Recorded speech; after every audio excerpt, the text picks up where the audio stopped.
Faut que je check. Garde la salle. Ça, c'est la veille. Il faut sortir. C'est ça. C'est bon, là. Tipi au Coritos. 8 tipi. Et tombé dans le trou. Monsieur le professeur, j'ai une question. Yes. Ah, OK. C'est un bon micro. Français ou hollandais? Elle va être claire. Testing. Non. Un, deux, Juste. trois. Oups. Es-tu le micro? Elle n'a pas vu celle-là. Oui, c'est supposé être ça, le micro. Vérification, 1, 2, 3. Oui, je le vois, là. Bonjour papa, bonjour maman. Vas-y. Oui, une question bien plate là, de débutant. Moi, ça me bug quand on parle on regarde la carte céleste, l'Est et l'Ouest sont toujours inversés. Ah oui.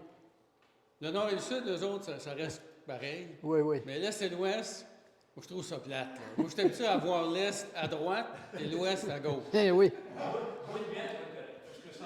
Quelle est la réponse? Alors, le nord est là, l'est, puis l'ouest, puis le sud. D'accord? Hein? Tu fais face au nord. D'accord? Pour l'instant, à terre, là? Ouais, C'est à terre? Le Nouveau-Brunswick est là, puis la Colombie-Britannique est là. OK. C'est bon. Maintenant, si je regarde le plafond, puis vis-à-vis le sud, l'est est encore là, mais il est à gauche, là. Parce que je regarde en l'air. Je suis en dessous de la carte. Tandis que l'autre, c'est... Tandis que quand je regarde la carte de la Terre, je suis dans le bon sens. L'Est, c'est encore là. C'est à droite. Mais si je regarde là, puis je me tourne au sud, j'ai le sud devant moi. La carte est sur le dessus, là, c'est le ciel. Alors, l'Est est encore là, il est à gauche. Ce coup-là, parce que... Mais si tu fais face au nord, tu regardes en l'air, l'Est va être encore là. Si tu fais faire au sud, c'est où?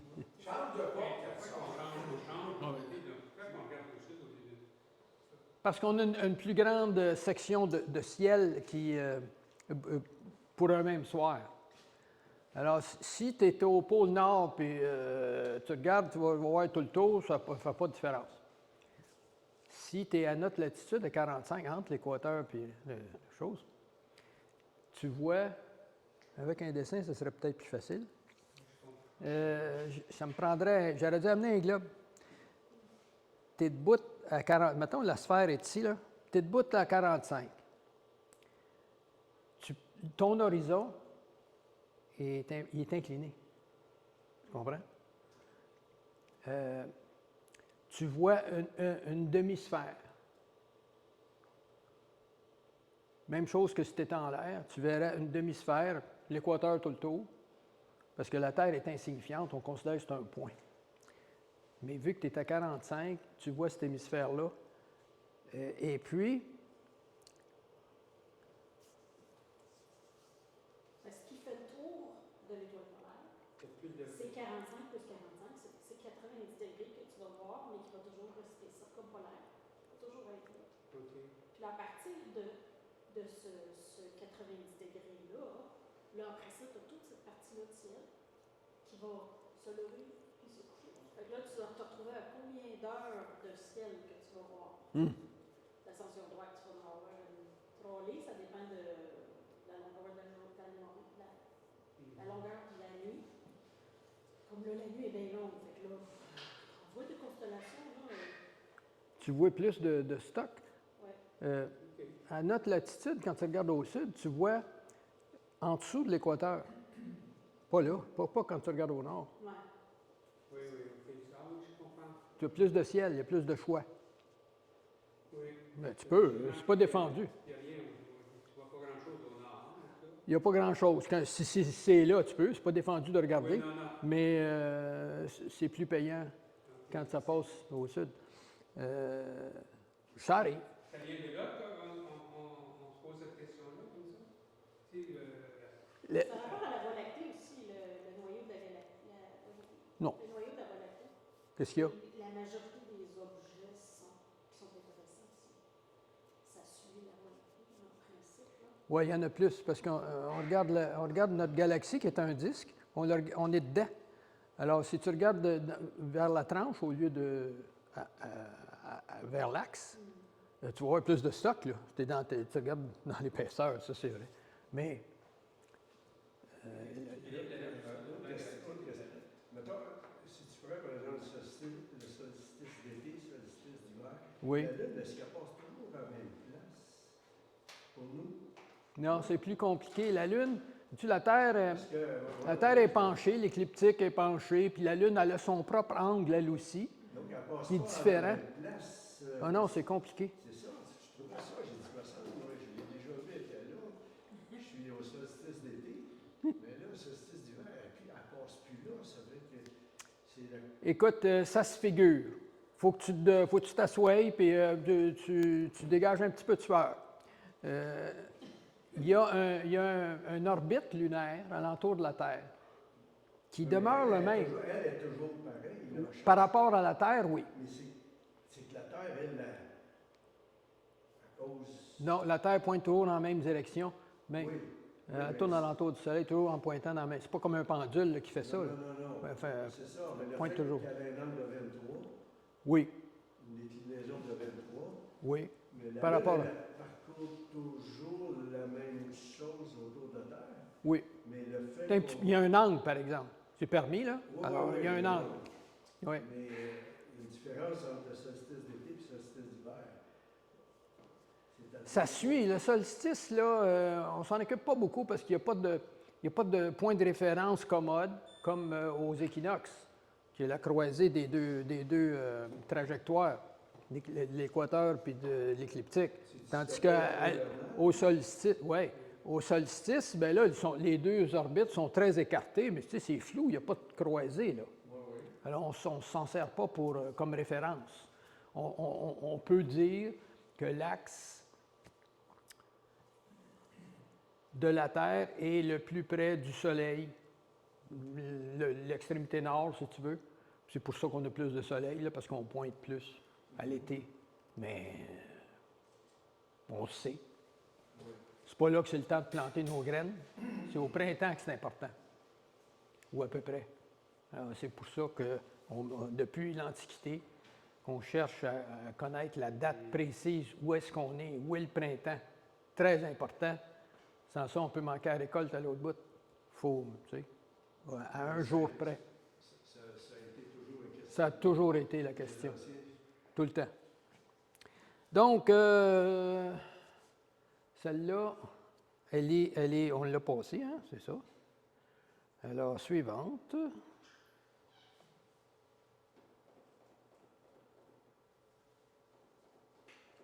Est-ce que je suis à la suivante? Je pense que oui. Mais c'est les doigts dans le film. OK, ça joue. Ça roule. Quelqu'un dans la TV. Ouais, c'est ça. Qui c'est qui est dans la TV? Ici, qui? Alors. OK, attends. Alors, je vais recommencer. OK. OK, ça c'est. Là, c'est. OK. Je recommence. Alors, ça, c'est le moment où j'ai voulu illustrer la position différente du Soleil dans 100 ans. Alors, je suis dans le petit quadrilatère en bas. On peut ajuster la longueur du saut dans le temps qu'on fait. Et puis, on peut soit faire un pas ou plusieurs pas. Si on fait plusieurs pas là, sans arrêt, c'est environ 500 pas à la seconde. Ça va très vite. Il faut réduire le temps ici, qui est ajustable ici. Mais là, je fais qu'un seul saut de 100 ans sidéral pour m'assurer qu'on regarde dans la même direction. Sidéral. Il ne faut pas que ce soit par rapport au Soleil. Il faudrait peut-être expliquer la différence entre la journée par rapport au Soleil et la journée sidérale. 23,56. Oui. Alors, là, c'est le Soleil. Moi, je suis la Terre. Puis Puis j'ai le dos au soleil. Alors, je regarde par là, il est minuit. Et je pars une journée. Alors, je tourne, puis j'avance en même temps. Je fais une rotation. Là, il est midi. Et puis, quand je reviens à minuit, pas encore à minuit, mais je regarde dans la même place que tantôt, je viens de faire une journée sidérale. Mais j'ai pas... Tu veux dire à ce moment-là une étoile? Même étoile, au même angle. Mais je n'ai pas fini ma journée par rapport au soleil. Un autre 4 minutes à faire avant d'avoir le soleil dans le dos. C'est pour ça que c'est ça la différence. Pendant le cours d'une seule soirée, ça ne paraît pas. Alors, tu peux prendre une de tes vieilles montres, et puis même s'il est 9h30 là, dans le moment, l'heure sidérale, c'est peut-être 2h15. Tu sais. Tu la mets à 2h15, et puis là, tu as l'heure sidérale pas mal précis pour le reste de la soirée. Alors, tu sais, en regardant ton atlas, tu regardes l'ascension droite de l'objet, tu regardes, oh, il va passer dans une heure. Tu le sais tout de suite de l'heure sidérale. Là. L'heure sidérale, c'est à l'heure à laquelle l'objet va traverser sur le méridien. Alors, si l'objet était 1 heure, mettons, puis il est 2h15, il est déjà passé. Mais si l'objet est à 3 heures, dans 45 minutes, il va passer au méridien. Ça prend du temps à figurer ça. Moi, je m'en sers quand je n'ai pas de monture motorisée. Je prends mon Dobson avec une monture en bois, puis il n'y a pas de cercle gradué ni rien. Je me parque sur le méridien. Mais je me suis préparé. J'ai une liste, puis je sais à quelle heure tel objet va passer, puis à quelle altitude. Je place mon télescope. Des fois, je triche, puis je vais regarder avant. Mais j'ai un bon chercheur. Ce 4 minutes-là, est-ce que c'est ça, au bout de 4 ans, il faut avancer, il y a 29 février, à cause de ça? Ça, c'est une façon. Il n'y a rien qui arrive juste. C'est bien donnant. Il n'y a rien qui arrive juste. Il n'y a rien de pire. Alors, le 4 minutes, ça sera donc mode, mais ce n'est pas 4 minutes exactement. C'est 3 minutes 56, et je ne sais plus trop combien, tu sais. Bon, ça fait que cette petite erreur-là, ça s'accumule. Fait qu'aux 4 ans, on fait une petite correction. Oui, une petite correction. D'une journée. Mais ce n'est pas encore assez précis. Fait que là, au bout de 100 ans, hein, là, il y a une autre correction à faire, je ne me souviens plus c'est quoi, là. Bon, c'est... Une chance qu'il y en a qui s'en occupent à plein temps. Les horloges atomiques sont là. Les horloges atomiques sont plus précises que la rotation de la Terre. Ça prend quand même quelqu'un qui pilote. Par exemple, moi, j'ai été radioamateur et puis il nous demande de rencontrer, quelqu'un nous demande de rencontrer dans 3 jours sur telle fréquence. La fréquence est basée sur le temps précis. Alors, il y a des stations de radio qui ne diffusent que l'heure. Aux États-Unis, la station s'appelle WWV, ils sont au Colorado. Au Canada, c'est à Ottawa. Et puis, ils sont référencés avec l'horloge atomique, mais ils sont obligés d'appliquer une correction. L'horloge atomique, elle, est très régulière, pas le système. Alors, une fois de temps en temps, on rajoute 1 seconde. Puis ils disent radio. Alors, on écoute, puis tout ce que ça transmet, c'est pip, pip, pip, pip, pip, pip. Fait que, et puis, à un moment donné, à la 50e seconde, l'annonceur a préenregistré en bac, puis il dit, comment est-ce qu'il dit ça? Ben, comment il dit? C'est en anglais. At the top, OK. Au top sonore, il sera tant d'heures, tant de minutes. Là, il se ferme la gueule. On entend un autre bip, bip, puis d'un coup, un top un peu plus long. C'est ça. Et puis, à la 17e minute, là, il peut y avoir des annonces. On ne sait pas à quelle heure, là, mais ça va être à la 17e minute. C'est réservé aux annonces, mettons. Exemple. Des annonces de montres. C'est ça. Et puis là, ils vont annoncer, à un moment donné, nous allons intercaler une seconde additionnelle demain, telle heure. Pour maintenir, tu sais. Alors, tout le monde à l'hydro, par exemple, ils surveillent la fréquence 60 ils vont en rajouter une seconde, oups, on va slacker ça sur une période de temps d'heure, on va ralentir la turbine pour que les horloges restent synchronisées avec l'heure, la nouvelle heure, ainsi de suite. C'est toute une industrie. C'est les gouvernements qui s'occupent de ça. Mais Luc, est-ce que ça fait encore seulement sur onde courte ou si maintenant tu peux l'avoir ailleurs, ça? Ben, mais, Sur onde courte, elle doit l'avoir. dans le temps, c'était sur onde courte qu'on l'avait tout le temps. On l'avait au téléphone, ici. Il y avait un numéro, là. Radio-Canada le diffusait une fois de temps en temps. C'est ça. C'est ça. Aujourd'hui, ben oui.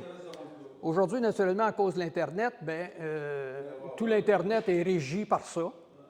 Et puis, nos montres reliées via le téléphone et pilotées par l'Internet sont de facto plus précises que les On horloges. peut assumer que l'heure qui est sur notre ordinateur, c'est la plus précise qu'on peut peut-être avoir. C'est la plus précise possible parce qu'elle est pilotée. Oui. La seule source d'erreur, c'est le temps de trajet de l'horloge atomique à la vitesse de la lumière jusqu'à la station de réception. Alors, c'est plus ou moins 50 millisecondes rendu à ta montre. Donc, on s'en fout. Moi, j'avais eu un problème de bien pire que ça. C'est un congrès, le gars a dit il faut toujours prendre la meilleure horloge, le meilleur temps, vous savez, le meilleur vieux qui s'y entend. D'où j'ai écrit le problème, man, parce que ce qui est le meilleur chez nous, c'est mon micro-ondes. Je pense avec le micro-ondes, C'est ça. ça va bien, Dieu. C'est ça. Il n'y a pas rien de mieux que l'Internet parce que c'est piloté. Tu sais? J'attends la fin d'Internet. Exact. Donc, qu'est-ce que je fais ici? Alors ici, je programme en année sidérale 100 ans, 1, 0, 0. Et puis, je vais faire un saut de 100 ans pour voir où est-ce que le Soleil aboutit. Clic, voilà. Et puis là, je vais mesurer, ça devrait donner 1,5 degré à peu près de différence. Mesurer, voilà, depuis l'objet sélectionné jusqu'au jointu, puis ça donne 1 degré 23 minutes, à peu près, là, en 100 ans. Donc, faites le calcul. 1 degré 23 minutes, c'est 3600 secondes pour le degré. 23 minutes, c'est 23 fois 60 secondes, ça fait 30 secondes, divisé par 100. Ça va vous donner le nombre de secondes par année en moyenne. C'est assez régulier comme mouvement, là, comme précession. 50,25 par année. Ça, c'est avec 26 000 ans. Oui, il y a même une illustration qui s'en vient. Vous allez voir. On le voit. Voici donc le mouvement, c'est un dessin qui illustre le mouvement de l'axe sur 26 000 ans. C'est ça que ça fait. Et au ciel, si on regarde où l'axe pointe, alors on voit le pôle Nord qui est ici à côté de l'étoile polaire, ça c'est la petite ours. Et puis, on voit tout le trajet que ça fait en 26 000 ans. Et puis, ça semble, le centre est ici, ça se calcule, et puis c'est ce que la grille rouge reflète ici. Ça donne en plein milieu du dragon, on voit le dragon là, ça c'est le dragon, ça donne tout près de la nébuleuse de l'œil de chat, Cat's Eye Nebula. Alors, je vais faire ça. J'ai placé l'iPad pour qu'il regarde l'étoile polaire là-dessus, puis le pôle nord céleste. Puis ce que je veux faire, c'est faire tourner alentour du Cat's Eye Nebula, faire tourner le ciel, puis voir le pôle nord se promener. Alors, je démarre la vidéo. Comment on fait ça ici? Voilà. Et comme ça, voilà, c'est parti. Alors, qu'est-ce que je fais? On voit l'heure en bas, là, ici. 22h50. Alors, je m'éloigne pour aller choisir ici à peu près sélectionné, je mets le doigt dessus, là. J'aurais dû reculer plus pour qu'on le voie. Là, j'ai sélectionné le 4-16, je le centre au milieu de l'écran, je m'éloigne un petit peu pour voir le pôle et je vais démarrer la chose, puis vous voyez les années qui montent ici. J'ai un pas de 10 ans. On avance 500 ans à la seconde. Ça s'approche de Vega, Oui, alors on s'approche de Vega dans... dans Hercule. C'est ça. Là, on est rendu, je l'ai arrêté un petit peu tard, je voulais l'arrêter à mi-chemin. On est en l'an 15 993. Le pôle Nord est rendu là, c'est mal commode. Moi, je ne voudrais pas vivre jusqu'en 15 000 parce que le pôle Nord serait trop mal commode à trouver. C'est ça. Alors, vous voyez qu'il se rapproche au bout de 26 000 ans de l'ancien pôle. Je l'arrête là. On est rendu à 27 000. 27 000, mais on est parti à 2000. Donc, on a avancé de 25 quelque chose. Le vrai chiffre, c'est 25 800, il me semble, quelque chose de genre. C'est pas tout à fait de 26. Là. Alors, on a vu que... Et voilà, c'est ça que ça fait. Avec une petite précision posée par la lune. C'est Ça serait le fun de voir ça pour le lance sud aussi, pôle sud. C'est le même phénomène. C'est le même Ils ont phénomène. avoir une étoile, là, Ben, ah oui. nous autres, on est chanceux parce qu'on n'a pas la risque, là, mais l'hémisphère Alors- sud, Pas de tunnel. c'est plus compliqué. Alors, ça, c'est la fin de mon exposé sur les coordonnées. J'ai 5 autres images qui montrent, Sky Safari montre, ce que je fais, moi, avec mon télescope quand je n'ai pas d'instrument, que je le pointe sur le méridien et puis que j'attends la cible. Alors, avec Sky Safari, on peut illustrer ça, ce qu'on voit. Ça dépend de la cible. Alors, je vous montre ça. Voilà. Alors, voici le ciel tel qu'il est à 10 heures, janvier 16, 2023. Alors, c'est presque ça, là, dans 20 minutes. Et puis, je voudrais regarder, par exemple, cette étoile-là. Alors, ça, c'est le Gémeaux. Alors, ces deux étoiles-là, c'est Castor et Pollux. Et puis, Castor, je sais que c'est une double célèbre. En fait, c'est 6 étoiles, mais on en voit 2 seulement. Alors, qu'est-ce que je fais? Je vais consulter Sky Safari pour me préparer. Je veux m'installer sur le méridien, là, qui est en orange ici, et à la bonne, naturellement, à la bonne élévation. Alors, image suivante.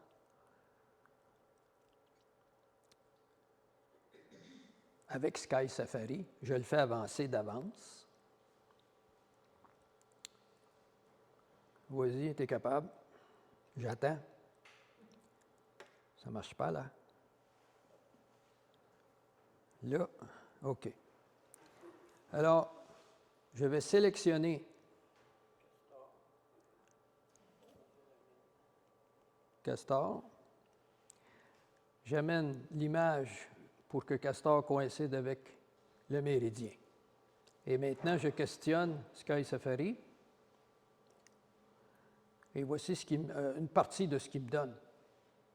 On voit le transit va être à 23h46 tantôt, minuit moins quart. Puis plus bas, l'altitude, la dernière ligne, 76 degrés 23. Alors, ce que je peux faire, c'est faire comme tantôt, j'aligne le télescope sur Polaris, je calibre mon index sur le point nord, ensuite je tourne 180 degrés, je suis sur le méridien sud, et je monte ça à 76 et j'attends minuit moins quart.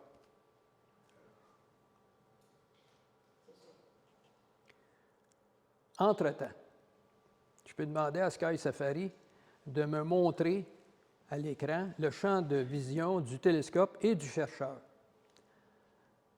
Alors, je choisis le chercheur, c'est un Orion 6x30, et voici le champ de vision. C'est un champ de vision de 5 degrés qui m'illustre en arrière. On ne le voit pas bien, là, mais on le devine. Et puis aussi, je choisis une petite lunette 85 mm. La focale, c'est 600 mm. Puis je mets un oculaire de 3 mm là-dessus. Ça donne une puissance de 200. Et puis, il me reproduit le champ de vision du télescope là. Ça devrait être suffisant pour voir les 2 étoiles lorsque ça va arriver. Est-ce que j'ai une autre image? Voilà. Alors, je démarre comme ça. Il y a un petit hockey, là, mais c'est pas grave. Alors, ça s'en vient. Alors, à 23h35, je rentre dans le champ de vision du chercheur. À 23h47, à peu près, je suis dans le milieu. Puis à 23h56, je sors du chercheur. C'est ça que ça devrait donner. Mais si je ne me suis pas trompé, c'est ça qui va arriver. Et voilà, je crois que c'était ma dernière diapo. Voilà. Alors, il me reste l'étoile du mois. Un petit 2 minutes. Comment on fait? Comme ça. Celle que je vous ai envoyée par courriel. Oui. Alors, la voici. Maintenant, est-ce que je peux? Pas comme ça.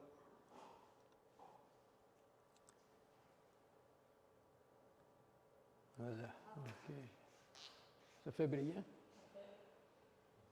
Alors, Struve 627,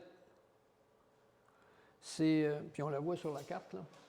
Alors, c'est à côté d'Orion. Alors, Orion, en ce moment, il est devant nous. Vous pouvez le regarder à soir.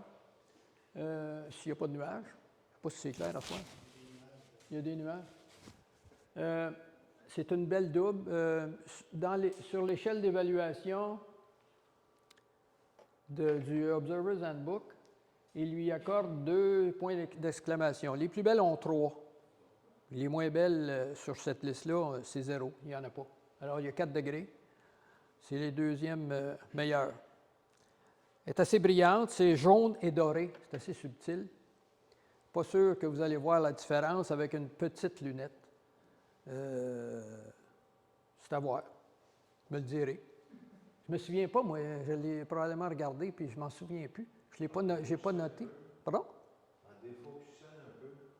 Oui, peut-être qu'on pourrait. C'est assez brillant. C'est 6,7 la magnitude. Assez brillant. Dans le télescope, il n'y a pas de trouble. Puis il y a un bon écart, 21 secondes. Très bien. Le spectre, c'est-tu B9 puis B9? Pardon? Les spectres, c'est quoi? B? Ah, B9V, 5. Ouais, puis B9? B9B, c'est ben, C'est 2 B9. OK. les étoiles sont classées OBA-FG. Alors, B, c'est une étoile très brillante. 9, le 9e degré, parce qu'il y a 10 degrés entre chaque OBA, là. Et puis 5, c'est la luminosité, très, très lumineuse. C'est tout ce que j'ai là-dessus. On voit sur le graphique qu'elle est à son meilleur là, au mois de janvier. Elle est à son pic. Elle doit être élevée. Ça, c'est l'altitude de 45, 46. Ça, c'est l'altitude. Très facile. Page 14 dans le petit atlas. Et voilà, c'est terminé. J'ai terminé. Merci beaucoup. Merci beaucoup.